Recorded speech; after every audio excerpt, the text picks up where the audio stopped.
శరీరంలో దంతాలు ఎముకలు బలంగా దృఢంగా ఉండాలంటే కాల్షియం తప్పనిసరిగా అవసరం. వయసుకు తగినట్లుగా కండరాలు కదలడానికి, ఎముకల సాంద్రతను, వాటిలో బలాన్ని కాపాడటంలోనూ కాల్షియం కీలక పాత్ర పోషిస్తుంది. అంతేకాకుండా మెదడు నుంచి శరీరంలోని ప్రతి భాగానికి సందేశాలను తీసుకువెళ్లడానికి నరాలకు కాల్షియం అవసరం. రక్తనాళాలు శరీరం అంతటా రక్తాన్ని తరలించడంలో కాల్షియం సహాయపడుతుంది.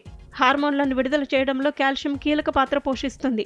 ఈ కాల్షియం సమృద్ధిగా లభించే ఆహార పదార్థాలేంటో తెలుసుకోవడం తప్పనిసరి అంటున్నారు ఆరోగ్య నిపుణులు. పాలు, ఖర్జూరంలో కాల్షియం, ఐరన్ ఎక్కువగా ఉంటుంది. ఈ రెండింటినీ కలిపి తీసుకుంటే శరీరానికి పోషకాలు అందుతాయని చెబుతున్నారు. తరచుగా జీర్ణ సమస్యతో బాధపడుతుంటే రాత్రి పడుకునే ముందు ఖర్జూరం పాలు తాగితే జీర్ణక్రియ మెరుగుపడుతుంది. నిద్రలేమికి చెక్ పెట్టొచ్చు అంటున్నారు నిపుణులు. ఖర్జూరంలో iron, vitamin C, D, anti ఆక్సిడెంట్లు ఉన్నాయి. ఇవి చర్మాన్ని కాంతివంతం చేస్తాయి, జుట్టు రాలడాన్ని తగ్గిస్తాయి. బరువు పెరగాలనుకునే వారు ఖర్జూరాలను పాలలో నానబెట్టి రాత్రి పడుకునే ముందు తాగటం మంచిది.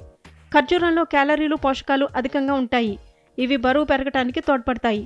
పాలలో ఖర్జూరం కలపడం వల్ల కండరాలకు మంచి పోషకాలు అందుతాయి. ఖర్జూరంలో ప్రోటీన్, విటమిన్లు, ఖనిజాలు పుష్కలంగా ఉంటాయి.